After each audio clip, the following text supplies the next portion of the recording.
క్రీస్తునందు ప్రేమించబడినటువంటి రక్షకులందరికీ కూడా, దేవుని బిడ్డలందరికీ కూడా ప్రభు పేరిట మీ అందరికీ కూడా ఈ యొక్క స్వతంత్ర దినోత్సవ శుభములు, ఆశీర్వాదములు మీకు కలుగును గాక.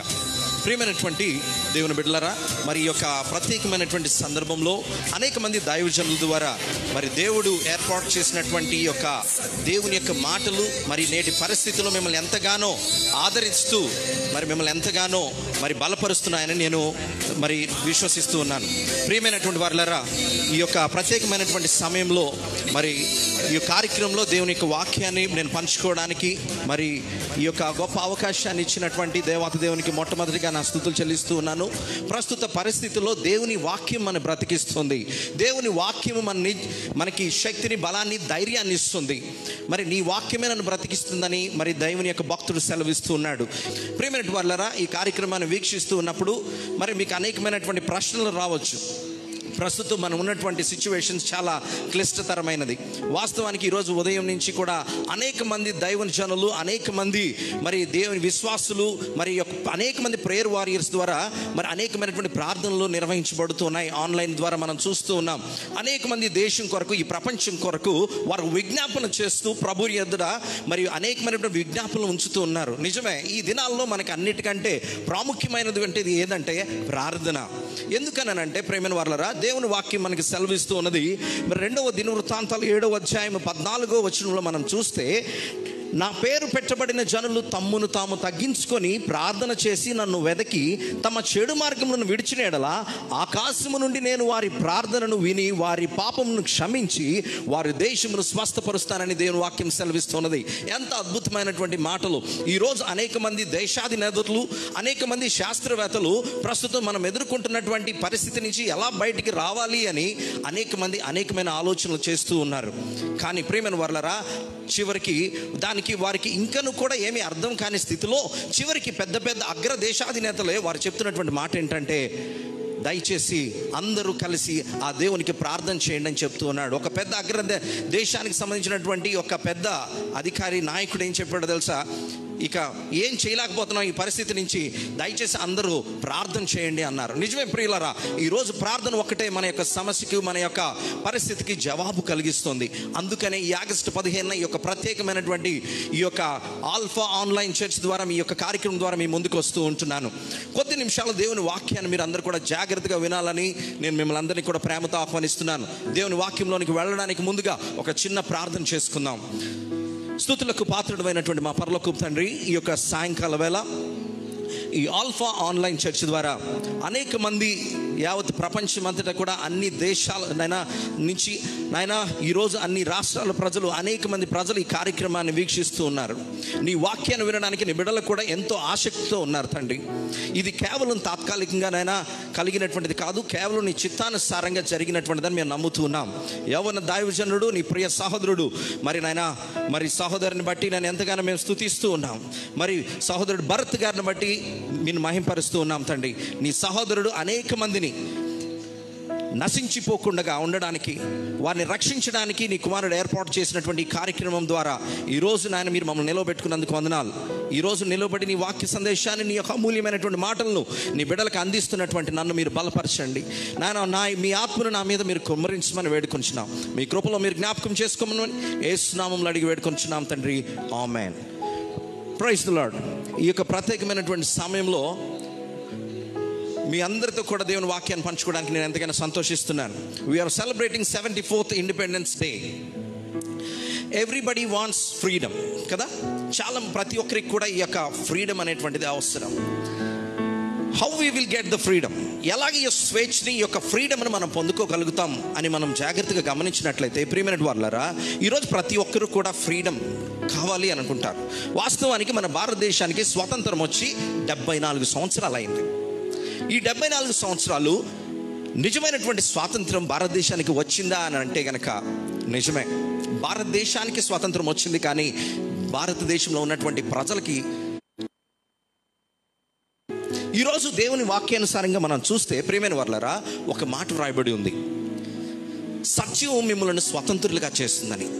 ఈ రోజున మనం చూస్తే మనమంతా ఈ భారతదేశంలో స్వతంత్రంగా ఇంత సంతోషంగా ఉన్నామంటే దీని వెనుక ఈ స్వతంత్రం సంపాదించడం కోసం అనేక మంది తమ ప్రాణాలకు త్యాగం చేసి పోరాటం ద్వారా వచ్చినటువంటి స్వతంత్రం మనం ఈ రోజున అనుభవిస్తున్నాం. ఆ రోజున ఎంతోమంది ఈ యొక్క స్వతంత్రాన్ని తీసుకురావడం కోసం అనేక మంది నాయకులైతేనేమి, అనేక మంది ఈ యొక్క స్వతంత్రం కోసం అనేకమైనటువంటి పోరాటాలు చేశారు.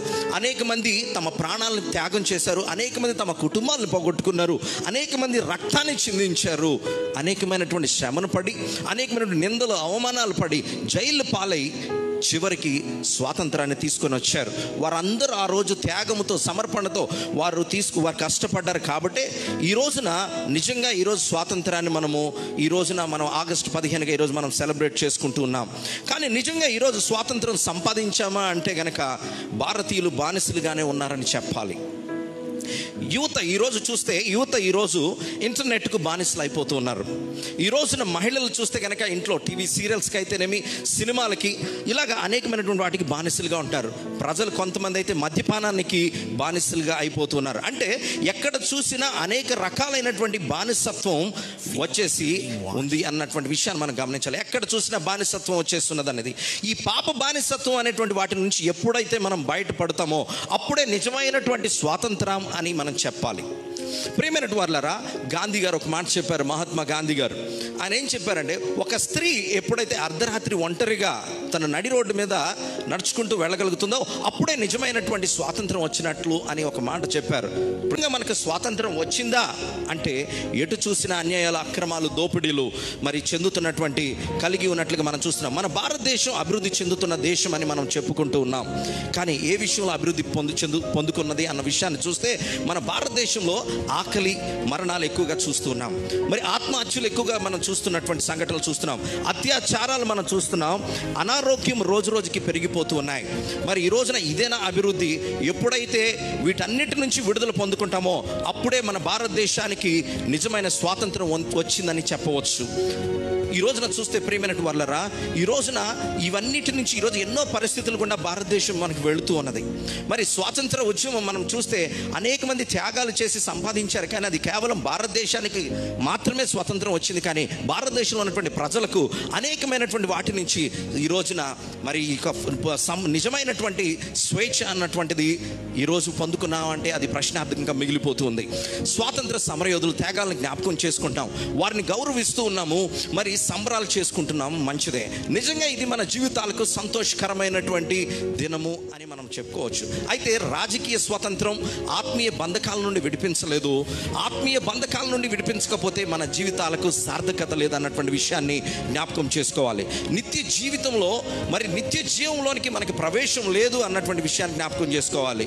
మరి ఈ స్వాతంత్ర దినోత్సవం సందర్భంగా నైనా ఏ బంధకాల చేత బంధించబడుతున్నామో మనం ఎందుకు స్వపరిశీలన మనం చేసుకోకూడదు అన్న విషయాన్ని మనం జ్ఞాపకం చేసుకోవాలి. ఈ రోజున ఏ బంధకాల చేత మనం పట్టి పీడించబడుతున్నాం.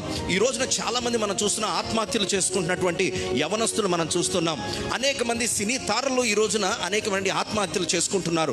ఎందుకు వారు ఆత్మహత్యలు చేసుకుంటున్నారు, ఎందుకు వారి జీవితం మీద విసిగి వేసారిపోయారు అన్నటువంటి విషయాన్ని చూస్తే ఒక్కొక్క మనిషి జీవితం వెనక ఏదో ఒక భయంకరమైనటువంటి సంఘటనలో ఈరోజు మనం చూస్తూ ఉన్నాం. అనేకమైనటువంటి మానసిక ఒత్తిడి వలన, అనేకమైనటువంటి నిజ సత్యాన్ని వారు తెలుసుకోలేనటువంటి పరిస్థితిలో వారు ఏం చేస్తున్నారంటే చివరికి వారి జీవితం విసిగి వేసారిపోయినటువంటి పరిస్థితిలో, వారికి సరైనటువంటి మార్గము తెలియనటువంటి స్థితిలో వారు తమ ప్రాణాలని ముగించుకుంటూ ఉన్నారు. ఈ సంఘటనలు మనం చూస్తున్నాం. ఇలా చెప్పుకుంటూ వెళితే అనేకమైనటువంటి సంఘటనలు, వారు అనేకమైనటువంటి సంపద కలిగి, అనేకమైనటువంటి గొప్ప స్థితి కలిగి ఉన్న వారు అయినప్పటికీ కూడా ఈ రోజున ఎన్నో భయంకరమైనటువంటి సంఘటనలు మనం చూస్తున్నాం. అయితే ఈ స్వతంత్ర దినోత్సవం సందర్భంగా ఈ యొక్క ప్రత్యేకమైనటువంటి కార్యక్రమాన్ని వీక్షిస్తున్నటువంటి మనము ఏ బంధకాల చేత మనం పట్టబడి ఉన్నామో మనం ఎందుకు స్వపరిశీలన చేసుకోకూడదు? ఆత్మీయ బంధకాల నుండి మనం స్వతంత్రంలో చేయగలిగేది ఏదైనా ఉంది అని అంటే గనక అది సత్యమే అనేటువంటి విషయాన్ని జ్ఞాపకం చేసుకోవాలి.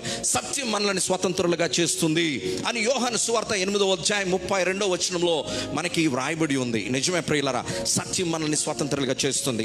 అందుకనే దేవుడు వాక్యములు సెలవిస్తున్నాడు, నేనే మార్గమును, సత్యమును, జీవమును అని చెప్తున్నాడు. ఈ లోకంలో సత్యము ఈరోజు చూస్తున్న అనేకమైనటువంటి అన్యాయాలు, అక్రమాలు జరుగుతూ ఉన్నాయి. ఈరోజు అనేకమైన కలహాలు మనం చూస్తున్నాం. ఎక్కడ చూసినప్పటికీ కూడా అసత్యంతో కూడుకొని నిండి ఉన్నటువంటి ప్రపంచాన్ని మనం చూస్తూ ఉన్నాం. ఈరోజు ఇటువంటి పరిస్థితుల్లో నిజమైనటువంటి స్వాతంత్రం మనకు ఎక్కడ దొరుకుతుందంటే అది యేసయ్యలోనే అని చెప్పడానికి నేను ఎంతగానో సంతోషిస్తున్నాను.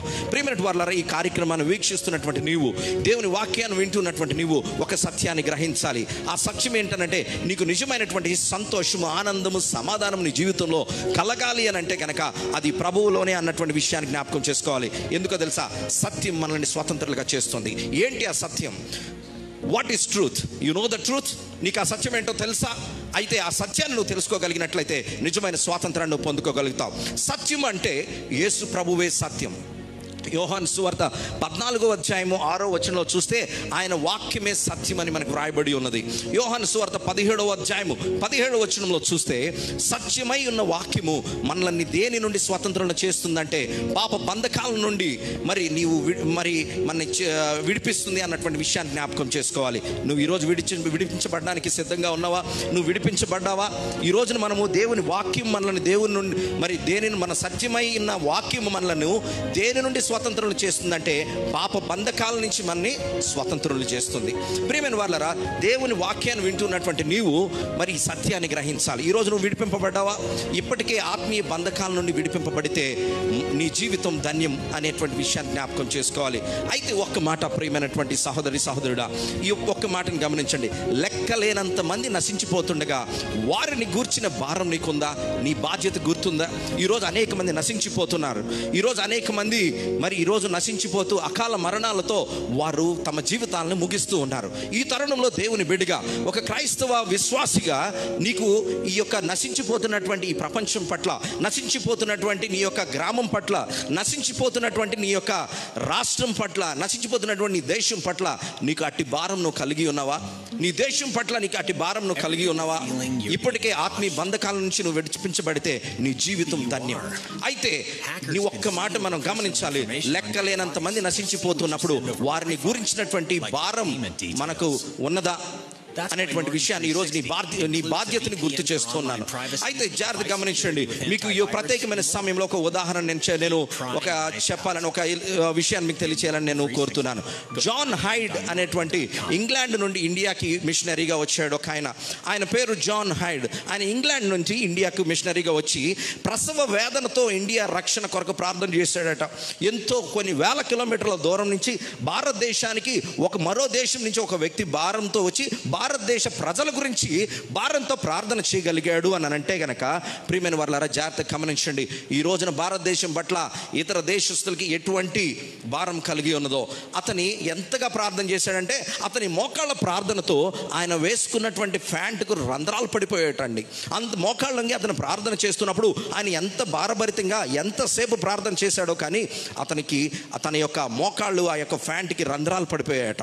అయితే జాగ్రత్త గమనించండి. అతని భారభరితమైనటువంటి ప్రార్థన ఎడమ ప్రక్కన ఉండాల్సినటువంటి గుండె సహితం మధ్యలోకి చేరిందట. ఆయన చేసిన ప్రార్థన ఏంటో తెలుసా? ప్రభువా, ఆత్మలనివ్వు, లేకుంటే నా ఆత్మను తీసుకో అని చెప్పాడంట. ఎంత గొప్ప సత్యం అండి! నిజంగా ఆయన చేసినటువంటి భారభరితమైనటువంటి ప్రార్థన, దేవా, నశించిపోతున్నటువంటి ఆత్మలు ఎన్నో ఉన్నాయి తండ్రి, ఆత్మలు నువ్వు నాకు ఇవ్వు తండ్రి, లేకుంటే నా ఆత్మను తీసుకో అంటూ రోధించేవాడట. ఆయనకే అంత భారం ఉంటే ఒక భారతీయుడిగా మనకెంత భారం కలిగి ఉండాలి? దేశ రక్షణ కోసం ప్రార్థించేటువంటి ప్రార్థన యోధులు లేవాలండి. ఈరోజు దేశంలో నాయకులు ఎన్నెన్నో ప్రణాళికలు వేస్తున్నారు, ఎన్నెన్నో ఆలోచనలు చేస్తున్నారు, ఏదేదో మన దేశం అభివృద్ధికి రావాలని చేస్తున్నారు. ప్రస్తుత పరిస్థితులు మనం చూస్తూ ఉంటే ఈ పరిస్థితుల నుంచి ఎలా బయటపడాలని ఆలోచనలు చేస్తూ తలలు పట్టుకుంటూ ఉన్నారు. కానీ ఈరోజు నేను చెప్తున్నాను, ఈరోజు దేవుని యొక్క సేవకునిగా నేను చెప్తున్నాను, ఈ రోజున భారతదేశానికి కానీ ఈరోజు ప్రజలకి, ప్రపంచంలో ఉన్న ప్రజలకి ఉండాల్సినటువంటి ఒకే ఒక చింతన ఏంటో తెలుసా? ఈరోజు ఆర్థిక చింతలు కాదు, మన జీవితం గురించినటువంటి చింత కాదు, ఈరోజు ఆధ్యాత్మిక చింతన అనేటువంటిది ఎంతగానో అవసరమై ఉంటున్నది. ఈ ఆధ్యాత్మిక చింతన అనేటువంటిది లేకపోవడం బట్టే, దేవుని యందు భయభక్తులు కలిగి లేకపోవడం బట్టే, నిజ సత్యాన్ని తెలుసుకోలేకపోవడం బట్టే ఈరోజు అనేక మంది ప్రజలు ఈ రోజున ఈరోజు నశించిపోతున్నారని తెలిసినప్పుడు ఎంతగానో మనం చింతిస్తున్నాం. జాగ్రత్తగా గమనించండి. ఎంతో దూర దేశం నుంచి వచ్చి ఈ దేశంలో ఉన్నటువంటి దేశం గురించి ప్రార్థన చేసినాడు అని అంటే మనం ఎంతగా ప్రార్థన భారం కలిగి ఉన్నాం ఈరోజు మన దేశం పట్ల అనే విషయం విషయాన్ని జ్ఞాపకం చేసుకోవాలి. అందుకనే ఈ రోజున ప్రార్థన యోధులు లేవాలి. ఈరోజు మన దేశం కొరకు ప్రార్థన చేసేటువంటి యోధులుగా మనం ఉండాలి. ఏదో చేసుకోవడం కాదు, ఈరోజు మన బంధుమిత్రుల కోసం మనం చేసుకోవడం కాదు, మన అవసరతల కొరకు మనం ప్రార్థన చేసుకోవడం కాదు, ఈరోజు చేయాలి. ఒక భక్తుడు అంటాడు కదా, దేశం అంటే మట్టి కాదో, ఈ దేశం అంటే మనుషులో అని అన్నాడు.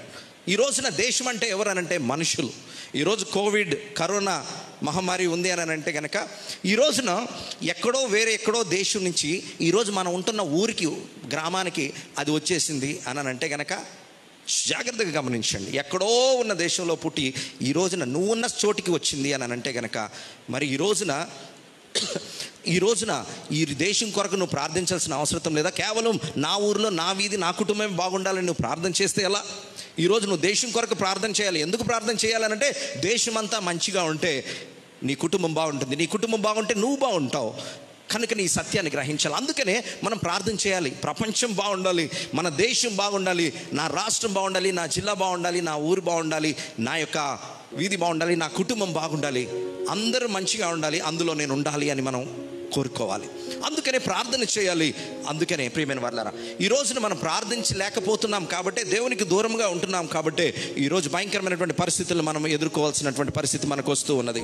అయితే జాగ్రత్తగా గమనించిన ప్రియమైన వారలారా, కనీసం ఈ రోజైనా కూడా ఒక నిర్ణయాన్ని మనం తీసుకోవాలి. ఈరోజు ప్రార్థన చేయాలి. ఈరోజు కేవలం అనేక మంది విజ్ఞాపన చేసేటువంటి ఒక విజ్ఞాపన యోధుడిగా నువ్వు ఉండాలి. ఈరోజు మనం గమనించినట్లయితే ఈ లోకంలో అన్నిటికంటే గొప్పవాడు ఎవరో తెలుసా అండి?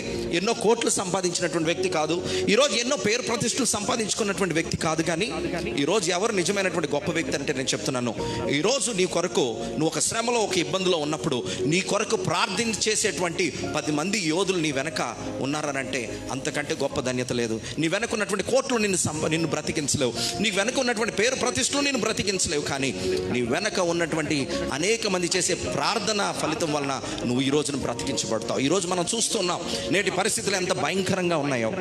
కనీసం మన కుటుంబ సభ్యులు చనిపోతే కనీసం చివరి చూపు కూడా చూడలేనటువంటి పరిస్థితుల్లో ఉన్నాయి. అనేక మందికి చేతి నిండా డబ్బులు ఉన్నాయి, అనేక మందికి ప్రతిష్టలు ఉన్నాయి. కానీ చివరికి వారికి సడన్గా కరోనా ఎఫెక్ట్లు వచ్చినప్పుడు వారికి కనీసం హాస్పిటల్లో వైద్యం కూడా పొందుకోలేనటువంటి పరిస్థితి, అనేకమైనటువంటి పరిస్థితులు కూడా ఈ రోజు నేటి ప్రపంచం వెళుతోంది. ఇటువంటి పరిస్థితులు చూస్తున్నప్పుడు ఏ ఒక్క డబ్బు కూడా వారి ప్రాణాన్ని రక్షించుకోలేదు, ఏ డబ్బు కూడా వారికి ఏది సహాయం చేయలేకపోయింది, ఏ ప్రతిష్టలు కూడా. కానీ ప్రియమైన వారలారా, జాగ్రత్తగా గమనించండి. ఈ రోజున దేవుని యొక్క తోడు, దేవుని సన్నిధి మనతో ఉంటే మనకి ఈ లోకంలో దేనికంటే కూడా అది గొప్ప కాదన్నటువంటి విషయాన్ని జ్ఞాపకం చేసుకోవాలి. కనుకనే ఈ రోజున మనం ప్రార్థన జీవితాన్ని మనం కలిగి ఉండాలి. సో నా ప్రియమైనటువంటి స్నేహితులరా, దేవుని వాక్యం చెప్తోంది, దేశం కోసం, అధికారుల కోసం, నాయకుల కోసం మీరు ప్రార్థించండి అని. నిజ క్రైస్తవుడు ఎప్పుడు దేశ క్షేమం కోసం పని చేస్తూనే ఉంటాడు, ప్రార్థిస్తూనే ఉంటాడు. నిజమే కదండి? మనకి వాక్య గ్రంథంలో మనకు చెప్పినటువంటి మాట ఏంటో తెలుసా? నీ యొక్క దేశం కోసం మనం ప్రార్థన చేయాలి. ఒక క్రైస్తవ విశ్వాసిగా నీ దేశం కొరకు నువ్వు ప్రార్థన చేయాలి, అధికారుల కోసం ప్రార్థన చేయాలి, నాయకుల కోసం నువ్వు ప్రార్థన చేయాలి అని. ఇవి నేను చెప్తున్న మాటలు కాదు, దేవుడు చెప్తున్న, రక్షకుడు చెప్తున్నటువంటి మాటలే. నిజ క్రైస్తవుడు ఎప్పుడు దేశ క్షేమం కోసం పనిచేస్తూ ఉంటాడు, మరి ప్రార్థన చేస్తూ ఉంటాడు. ఆనాటి క్రైస్తవులు మన దేశ క్షేమం కోసం పనిచేశారు. నేడు కూడా ఎందరో క్రైస్తవులు కూడా పని చేస్తున్నారు. ఇక ముందు కూడా క్రైస్తవులు దేశ క్షేమం కోసం పనిచేస్తూనే ఉంటారు. నిజమే కదా ప్రియులరా? మరి అనేక మంది క్రైస్తవులు ఎప్పుడు కూడా దేశాన్ని ప్రేమించేటువంటి వారు. ఎందుకో తెలుసా? వారు దేవుని ప్రేమించేటువంటి వారు కాబట్టి, దేవుని ప్రేమ వారిలో ఉంది కాబట్టి, దేవుని ప్రేమను కలిగి ఉన్న కారణం చేత వారు దేశాన్ని ప్రేమించగలుగుతారు. ఎందుకో తెలుసా? యేసయ్య చెప్పిన మాటలు, నిన్ను వల్ల నీ పొరుగు వారిని ప్రేమించండి అని. ఆ సత్యవాకులు, ఆ యొక్క ప్రేమయే ఈరోజు మనుషులలో దేవుని ప్రేమను కలిగి ఉంటే ఈరోజు నీ జీవితంలో అనేక మందికి దీవెనకరంగా నీవు ఉంటావు. ఈరోజు నేటి ప్రపంచంలో ప్రేమ కరువైపోతున్నటువంటి దినాల్లో మనం ఉన్నాం. ఈరోజు ప్రేమలు కరువైపోతున్నటువంటి దినాల్లో ఉన్నాం. భయంకరమైనటువంటి స్వార్థపూరితమైనటువంటి మనసులతో, స్వార్థపూరితమైనటువంటి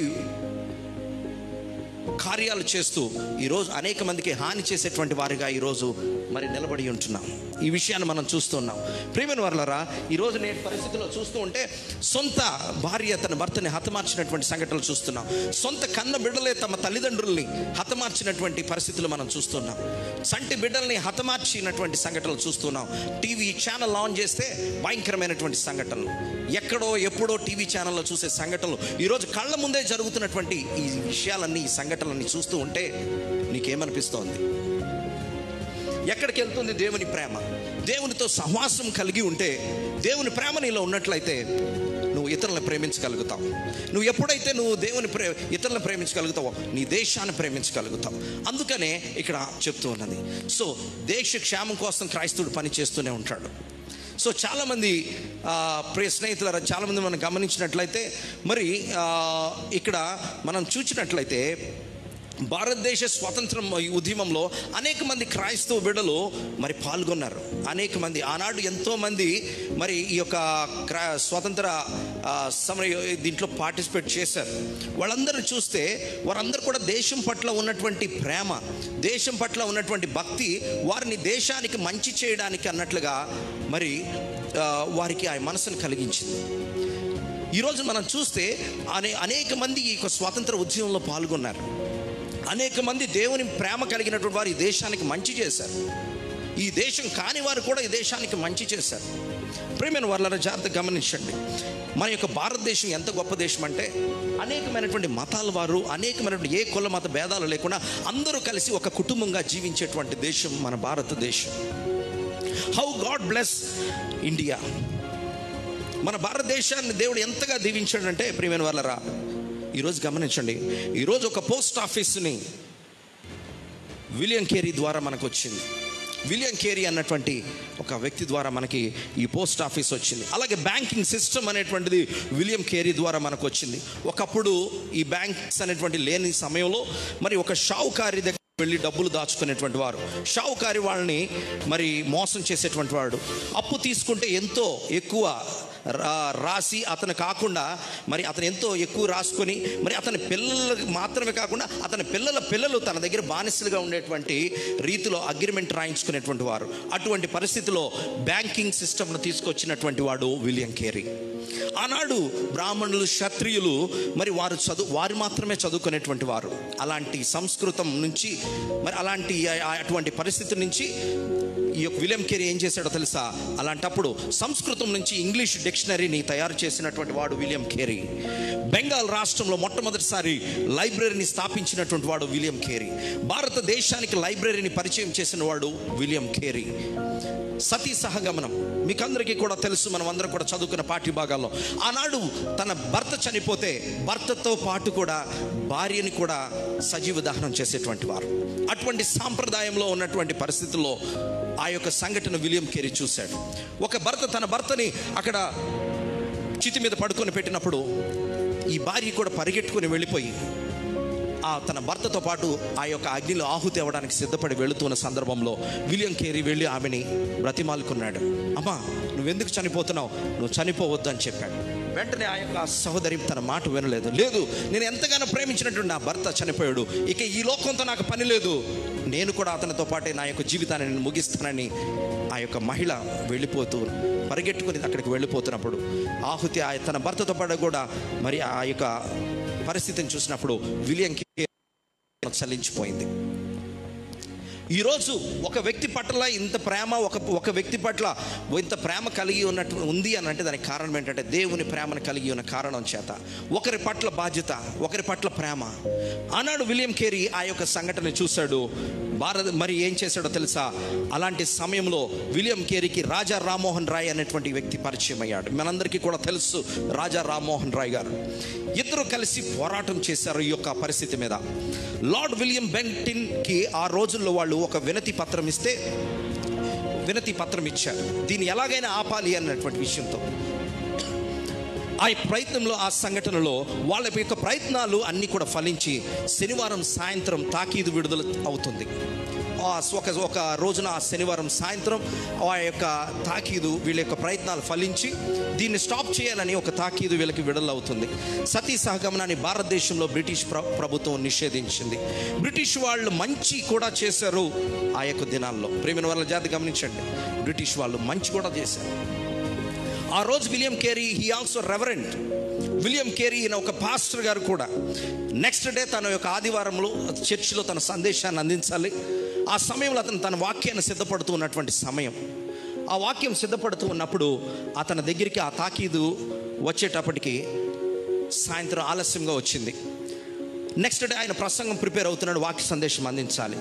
ఆ ప్రిపేర్ అవుతున్నటువంటి విలియం కేరీ చర్చిలో మాట్లాడడానికి ఆయన సిద్ధపడుతున్నాడు. ఈ సందర్భంలో అకస్మాత్తుగా ఊహించిన రీతిలో ఆ తాకీదు వచ్చింది. భారతదేశ ప్రభుత్వం ఈ సతీ సహగమనాన్ని నిషేధిస్తుంది అని. వెంటనే తన అసిస్టెంట్ని పిలిచాడు. అసిస్టెంట్ని పిలిచి, రేపటి దినాన నేను వాక్య సందేశం అందించబోవట్లేదు అని చెప్పాడు. అదేంటి సార్ అని తన అసిస్టెంట్ ప్రశ్న చేశాడు. లేదు, ఒక ఇంపార్టెంట్ పని మీద నాకు ఒక పని ఉంది అని చెప్పాడు విలియం కేరీ. ప్రియమైన వాళ్ళ జాగ్రత్త గమనించండి, నాకు తెలిసి ఆ రోజుకి ఆయనకి 12 భాషలు వచ్చండి. ఆ 12 భాషల్లోకి ఆ తాకీదుని తర్జుమా చేశాడు. 12 భాషల్లో ఆ యొక్క గవర్నమెంట్ నిషేధించినటువంటి ఆ జీవోని ఈయన 12 భాషల్లోకి, అనగా మన భారతదేశంలో అనేకమైన రాష్ట్రాలు వివిధ భాషలలో ఉంది కాబట్టి ఈ యొక్క లెటర్ని 12 భాషల్లోకి ఆయన ట్రాన్స్లేట్ చేశాడు. తన సాయి శక్తులుగా ఎంత చేతనైతే అంత దూరం పంపించగలడో అంత దూరం ఆ తాకీదుని, ఆ యొక్క జీవోని ఆయన వారికి పంపిస్తాడు. ఎందుకంటే తెలుసా, ఆ రాత్రి ఒక్క స్త్రీ అయినా చచ్చిపోతుందేమో నని. కానీ మన చరిత్రలో రాజా రామ్మోహన్ రాయ్ గారి పేరు చెప్పారు, కానీ విలియం కేరీ పేరు చెప్పలేదు. చరిత్ర ఎవడండి మార్చింది? రాజా రామ్మోహన్ రాయ్ గారి పేరు ఉంటుంది, కానీ ఆ యొక్క విలియం కేరీ గారి పేరు లేదు. ఎంతగానో ఈ యొక్క జీవో రావడానికి కారణమైనటువంటి విలియం కేరీ గారు. జాగ్రత్త గమనించిన ప్రేమైన వర్లరా, చరిత్రను మార్చింది ఎవరండి? విదేశీయులు మార్చారా, లేక మనమే మార్చుకున్నామా? భారతదేశానికి క్రైస్తవం ఎంత చేసింది? ఆ రోజుల్లో తాళపత్రాలు తాటేకుల మీద రాసుకునేటువంటి వాళ్ళు. ఆ రోజున తాళపత్రాలు మరి వాటి మీద రాసుకునేటువంటి వారు, తాటేకుల మీద రాసుకునేటువంటి వారు. మొట్టమొదటిసారి విలియం కేరీ పుస్తకాలను అచ్చువేయడం నేర్పించాడు. మరి ప్రింటింగ్ అనేటువంటిది నేర్పించాడు. ప్రింటింగ్ ప్రెస్ని భారతదేశానికి పరిచయం చేశాడు. ఆ రోజుల్లో గుర్రపు బట్టీలు తోపుడు బండ్లలో ప్రయాణం చేసేటువంటి వారు. భారతదేశానికి రైల్ ఇంజిన్ పరిచయం చేసిన వాడు విలియం కేరీ. మరి ఫస్ట్ కో ఎడ్యుకేషన్ పాఠశాలలు పెట్టినటువంటి వాడు విలియం కేరీ. ఆ రోజుల్లో పురుషులు మాత్రమే పాఠశాలకు వెళ్ళేటువంటి వారు, స్త్రీలు చదువుకోవడానికి వీల్లేదు. అటువంటి పరిస్థితుల్లో కో ఎడ్యుకేషన్ పాఠశాలను విలియం కేరీ మరి పెట్టినవాడు విలియం కేరీ. ఇంటింటికి వెళ్ళి తిరిగి తల్లిదండ్రులు బతిమలాడాడు, నీ బిడ్డల్ని చదివించండి, స్కూల్కి పంపించండి అని. మేము పంపించమని వ్యతిరేకత చెప్పారు తల్లిదండ్రులు. అయినా కూడా ధైర్యం చేసి కో ఎడ్యుకేషన్ పాఠశాలను తిరిగి ప్రారంభించాడు. ఈరోజు అమ్మాయిలు చదువుకుంటున్నారంటే, ఈరోజు విద్యార్థినిలు ఈ రోజున అనేకమైన విమానాలు నడుపుతున్నారు, అనేకమైన టెక్నాలజీ, సాఫ్ట్వేర్ ఇంజనీర్స్గా, డాక్టర్స్గా ఈరోజు అనేకమైన ఉన్నత విద్యలు అభ్యసిస్తూ ఉన్నారంటే దానికి కారణం ఏంటో తెలుసా? ఆనాడు విలియం కేరీ భారతదేశానికి వచ్చి ఆ కో ఎడ్యుకేషన్ ఏర్పాటు చేశాడు. కాబట్టి అనేక మంది స్త్రీలు ఈరోజు చదువుకొని ముందంజలో ఏమాత్రం పురుషులకు మేము తీసుకోమని ఈరోజు ముందడుగులో ఉన్నారు. ఈరోజు అమ్మాయిలు చదువుకుంటున్నారంటే దానికి కారణం విలియం కేరీ. స్త్రీని చదువుకోనియకుండా ఆమెను అజ్ఞానంలో ఉంచేసి అణిచివేస్తున్న సంస్కృతిని మార్చడానికి పునాదులు వేసిన వాడు విలియం కేరీ. భారతదేశంలో ద ఫ్రెండ్ ఆఫ్ ఇండియా అనే మొట్టమొదటి పత్రికను ప్రారంభించాడు. జర్నల్ను స్టార్ట్ చేసిన వాడు, జర్నలిజంకు పునాది వేసిన వాడు డాక్టర్ విలియం కేరీ. ఈరోజు అనేకమైన మీడియా ఎంతగానో డెవలప్ అయింది, టెక్నాలజీ ఎంతగానో డెవలప్ అయింది. సెకండ్లలో వార్తా విశేషాలు, ప్రపంచంలో జరుగుతున్న వార్తా విశేషాలు ఈరోజు మనకు అందుతూ ఉన్నాయి. సో ఆనాడు మరి the true friend of India అనేటువంటి మొట్టమొదటి పత్రికని భారతదేశంలో పత్రికను ప్రారంభించి జర్నల్ను స్టార్ట్ చేసిన వాడు, జర్నలిజంకు పునాది వేసినటువంటి వాడు డాక్టర్ విలియం కేరీ. మొట్టమొదటి సైన్స్ పుస్తకాన్ని అచ్చువేసి బోటనీలో భారతదేశంలో ఒక మొక్కని క్రొత్తగా కనుగొన్నాడు విలియం కేరీ. సైన్స్లో ఒక పుస్తకాన్ని అచ్చువేసి బాటనీలో భారతదేశంలో ఒక మొక్కని క్రొత్తగా కనుక్కొని ఈరోజు బాటనీ ప్రొఫెసర్ని అడిగితే కనుక, మీరు చదువుకున్నటువంటి వారు, మీరు చాలామంది బాటనీ సబ్జెక్ట్ చదువుకున్నటువంటి వారు ఉంటారు, మీ బాటనీ ప్రొఫెసర్స్ మీరు కానీ అడిగితే కనుక విలియం కేరీ పేరు మీద ఒక మొక్క ఉందని మీకు చెప్తారు. ప్రియమైన వారు జాగ్రత్తగా గమనించండి. విలియం కేరీ భారతదేశానికి చాలా చేశాడు. భారతదేశానికి బ్రిటిష్ వాడు వచ్చే టైంకి మనకు చొక్కా కూడా వేసుకునేటువంటి ఇది రాదండి. విలియం కేరీ మనకు చొక్కా వేసుకోవడం నేర్పించాడు. మన సంస్కృతిని పాడు చేయలేదు క్రైస్తవ్యం. ఈరోజు మన సంస్కృతిని పాడు చేయలేదు క్రైస్తవ్యం. మన సంస్కృతిని సంస్కరించింది క్రైస్తవ్యం.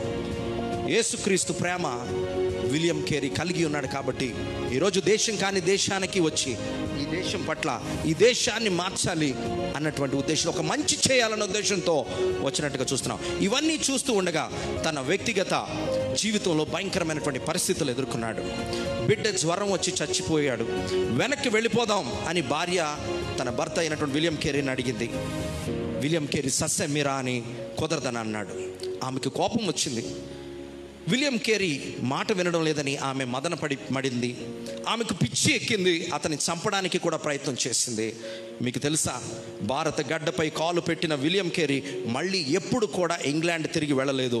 ఇలా ఒక హిందువును చూపిస్తారా, లేదు మరి ఒక మతస్థుని చూపిస్తారా, ఒక భారతీయుని చూపిస్తారా, ఒక హైందవేతరుని చూపిస్తారా? ఇలాగ విదేశాలకు వెళ్ళి ఆ దేశస్తులను అనేక దేశాలకు వెళుతున్నారు. కానీ అంతగా ఇతర దేశాలకు వెళ్ళి ఆ దేశస్తులను ప్రేమించినటువంటి వారు ఎవరైనా ఉన్నారా అని అంటే లేరు. ఎందుకో తెలుసా? వారు నిజమైనటువంటి సత్య దేవుణ్ణి ఎరిగి ఉన్నారు. వారు నిజ దేవుణ్ణి తెలుసుకుని ఆ ప్రేమను కలిగి ఉన్న కారణం చేత వారు అంతగా ప్రేమించడానికి కారణమైంది. ప్రేమైన వారులారా, మరొకరిని చూస్తే మదర్ తెరెస్సా, ఒక యుగోస్లేవియా వనిత టీచర్ పోస్ట్ కోసం మరి ఇక్కడికి వచ్చింది. ఆమె భారతదేశానికి ఒక క్యాథలిక్ సన్యాసి నన్. మరి ఆమెకి బాయ్ ఫ్రెండ్స్ ఎవరు లేరు, ఎవరిని ప్రేమించలేదు ఆవిడ. కానీ ప్రేమలో పరాకాష్ఠకు చేరుకుందండి. అంటే ప్రేమకు చాలా అవధులు లేనటువంటి ఒక ఉన్నత స్థితిలోకి ఆమె చేరుకుంది. తన వృత్తిని వదిలేసింది. ఆమెకు mother Teresa charitable trust start చేసినప్పుడు కలకత్తా పురవీధుల్లో, ఆ కలకత్తా బ్రిడ్జి పైన అనాథులు పడుకొని ఉండేవాళ్ళు. ఆమె అక్కడ అనేకమైన సంఘటనలు చూసింది. ఆ కలకత్తాలో అనాథులుగా దిక్కులేనటువంటి వాళ్ళు ఆ ఫుట్పాత్ మీద పడుకొని ఉన్నటువంటి పరిస్థితుల్లో మరి అక్కడ ఆ అనాథులు పడుకొని నిద్రిస్తూ ఉంటే ఎలుకలు మరి అనార్థుల్ని పందికొక్కులు వచ్చి చెవులు ముక్కు కొరికేస్తూ ఉండేటువంటివి. రాత్రుల పూట కుష్ఠరోగులు కనపడేవారు. వాళ్ళందరినీ చూసి ఆమె చలించిపోయింది. ఆనాడు కుష్ఠరోగి వ్యాధి ఉన్నప్పుడు, కుష్ఠరోగం ఉన్నప్పుడు వారిని దూరంగా ఉంచేటువంటి వారు, ఏమాత్రం వాళ్ళని దగ్గరికి రానిచ్చేటువంటి వారు కాదు. అటువంటి పరిస్థితుల్లో ఆమె దగ్గర డబ్బు కూడా లేదు. క్యాథలిక్ సంస్థ ఆమెకి ఏమి ఇవ్వలేదు. మదర్ తెరెసా ఎలా స్థాపించిందో తెలుసా ప్రియమైన వాళ్ళ? రోడ్డు మీద ఆమె అడుక్కున్నదండి. రోడ్డు మీద ఆమె అడుక్కున్నది. ఆమె ఏమాత్రం సిగ్గుపడలేదు. కేవలం ఆమె కోసం అడుక్కోలేదు. ఈ దేశంలో ఉన్నటువంటి దిక్కులేనటువంటి అనాథులకు సాయం చేయాలన్న ఉద్దేశంతో ఆమె చారిటబుల్ ట్రస్ట్ పెట్టింది. ఒక రోజున కలకత్తాలో ఒక ట్రాఫిక్ కూడల దగ్గర నిలబడి ముసుగు వేసుకొని ఆమె అడుక్కుంటూ ఉంటే, తన కోసం అడుక్కోలేదు, ఆమె అభాగ్యుల కోసం అడుక్కుంది. ఒకడు ఇంతలో ఒక కారు ఆపాడు. అద్దం కిందకు దించి ఆమె దగ్గరికి వెళ్ళింది.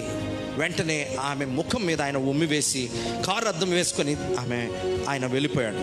ప్రియమైన వారిలా జాగ్రత్తగా గమనించండి. వాస్తవానికి ఆవిడికి అదే చివరి రోజు అయి ఉండాలి. నేను ఇంకా ఈ పని చేయకూడదని ఆమె అనుకొని ఉండాలి. ఒకవేళ అదే పరిస్థితి మన మీద జరుగుంటే, నేను ఎందుకు అడుక్కోవాలి, ఇంత అవమానాన్ని ఎందుకు పొందుకోవాలని మనం అనుకునేవాళ్ళం.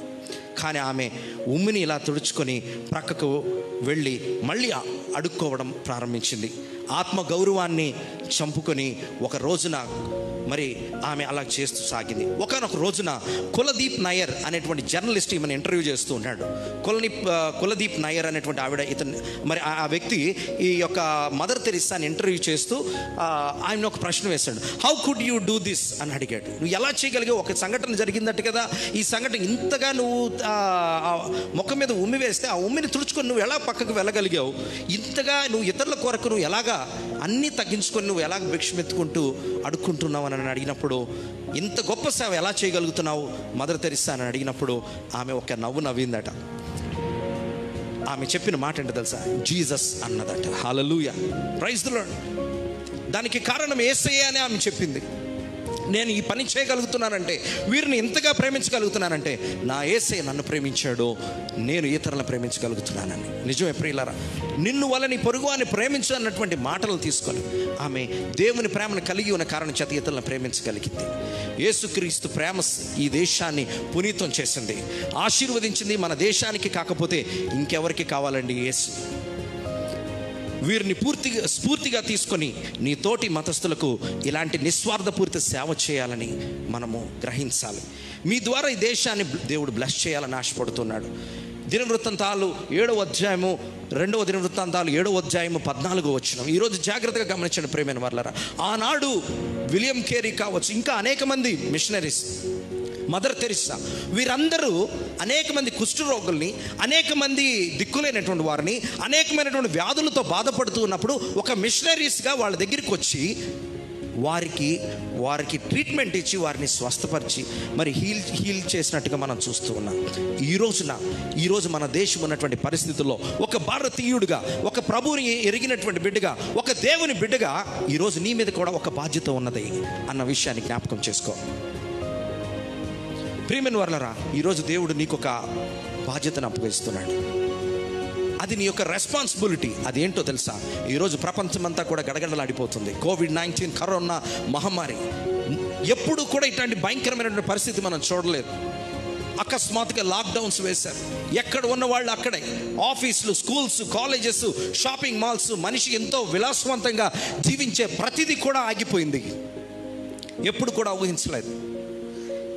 అకస్మాత్తుగా ఇతర దేశాలకు వెళ్ళినటువంటి వారు అనుకోకుండా ఆ దేశాల్లోనే ఈ లాక్డౌన్ పడడంతో అక్కడే ముగిసిపోయిన వారు ఉన్నారు. ఇతర రాష్ట్రాలకి ఏదో పని మీద వచ్చిన వారు ఆ రాష్ట్రాల్లో ఆగిపోయిన వారు ఉన్నారు. ఆర్థికంగా చాలామంది చితికిపోయారు. అనేకమైనటువంటి వ్యాపారవేత్తలు కావచ్చు, అనేకమైన చిన్న కూలీ నాలి చేసుకునేటువంటి వారు కావచ్చు. మనం చూసాం టీవీల్లో అనేక మంది వలస కార్మికులు ఎటువంటి ఇబ్బందిని ఎదుర్కొన్నారో. అనేకమైనటువంటి దేవుని మందిరాలు మూయబడ్డాయి. ఎన్నో సంఘటనలు మనం చూసాం. ఈ సంఘటనలన్నీ చూస్తూ ఉన్నప్పుడు నీకేమనిపిస్తోంది? ఏంటి, ఎటువైపు వెళుతుంది ఈ పరిస్థితి? మనకందరికీ కావాల్సింది ఏంటో తెలుసా? ఏదైనా ఒక సమస్య వస్తే దానికి ఇన్స్టెంట్ సొల్యూషన్ కావాలా, ఇమ్మీడియట్గా మనకు ఒక సొల్యూషన్ కావాలి అనుకుంటాం. ఇప్పుడు ప్రపంచం అంతా ఎదురు చూస్తుంది ఏంటో తెలుసా? ఈ కరోనా ఎఫెక్ట్ వచ్చింది, ఎక్కడున్న వాళ్ళు అక్కడే ఉన్నాం, చాలా విసిగిపోయాం. అర్జెంటుగా మాకు ఒక వ్యాక్సిన్ వచ్చేస్తే ఆ వ్యాక్సిన్ తీసుకొని మేము మళ్ళీ తిరిగి మేము విలాసవంతంగా మేము మళ్ళీ జీవించవచ్చు, మా పనులకు మేము వెళ్ళవచ్చు అని చాలామంది అనుకుంటున్నారు. ఇదే నీ జీవితానికి సొల్యూషన్ అనుకుంటే కనుక అది కాదండి. శాశ్వతమైనటువంటి పరిష్కారం కరోనా కాకపోతే నెక్స్ట్ మరొక మహమ్మారి వస్తుంటుంది. ఆ మహమ్మారికి మరొక వ్యాక్సిన్ వేసుకుంటావా? ఇలాగ వచ్చేటువంటి అనేకమైనటువంటి వ్యాధులకి నీ జీవితంలో నువ్వు వ్యాక్సిన్లు వేసుకుంటూ వెళ్ళిపోతే నీ దేహం అంతా కూడా వ్యాక్సిన్తో నిండిపోతుంది. ఈరోజు మనకు కావాల్సింది వ్యాక్సిన్ కాదు, నిజమైనటువంటి స్వస్థతకి ఒకటే ఒక కారణం ఏంటో తెలుసా? దేవుడు తన వాక్య గ్రంథంలో చెప్పాడు, నా పేరు పెట్టబడిన జనులు తమ్మును తాము తగ్గించుకొని ప్రార్థన చేసి నన్ను వెదకి తమ చెడు మార్గములను విడిచిన ఎడల. ఎస్, ఈరోజు మనం చాలామంది ప్రశ్నించవచ్చు, ఏంటండి ఈ రోజున చివరికి ఏ దేవుడు కూడా ఏం చేయలేకపోయాడేంటి అని. ఒక వ్యక్తి, నాకు ఉన్నటువంటి ఒక పెద్ద తెలిసిన వ్యక్తి నా దగ్గరికి వచ్చి అన్నాడు, ఏంటి సార్ మీ దేవుడు కూడా ఏం చేయలేదా? ఏంటండి ఏ దేవుడు ఏం చేయలేకపోయాడు సార్? ఈ భయంకరమైన పరిస్థితి నుంచి ఎలా బయటపడతామో ఏంటో అన్నాడు. కానీ బయటపడడానికి సొల్యూషన్ మన దగ్గర ఉంది. అదేంటో తెలుసా? ఈ దేశంకి స్వస్థత రావాలంటే ఆనాడు ఎంతో మిషనరీస్ ఈ దేశానికి వచ్చి సేవ చేశారు. అనేక మంది స్వస్థత గురించి ఈ దేశంలో అనేక మంది నిస్పృహ నుంచి అనగారినటువంటి వెనకబడినటువంటి పరిస్థితి నుంచి ఒక ఎడ్యుకేట్ చేశారు ఈ దేశాన్ని. అనేక మంది కుష్ఠరోగుల్ని పట్టుకోవడానికి ఇష్టపడేవారు కాదు ఎవరు, ఊరి చివరి వారిని వెలివేసేవాళ్ళు. అటువంటి పరిస్థితుల్లో దేవుని ప్రేమని ఎరిగినటువంటి బిడ్డలు వారికి సహాయం చేయడం, వారికి ట్రీట్మెంట్ చేయడానికి ముందుకు వచ్చారు. ఇది నిజంగా దేవుని ప్రేమ కాదంటారా? ఈ రోజున సొంత కుటుంబ సభ్యులే కరోనా ఇంట్లో ఎవరైనా సభ్యుడికి వస్తే ఆ సభ్యుడి దగ్గరికి వెళ్ళడానికి ఆలోచిస్తూ ఉన్నారు. అతని దగ్గరికి కూడా వెళ్లకుండా అతనికి ఆహారం కూడా దూరం నుంచి ప్లేట్తో విసిరేస్తూ ఉన్నటువంటి పరిస్థితి.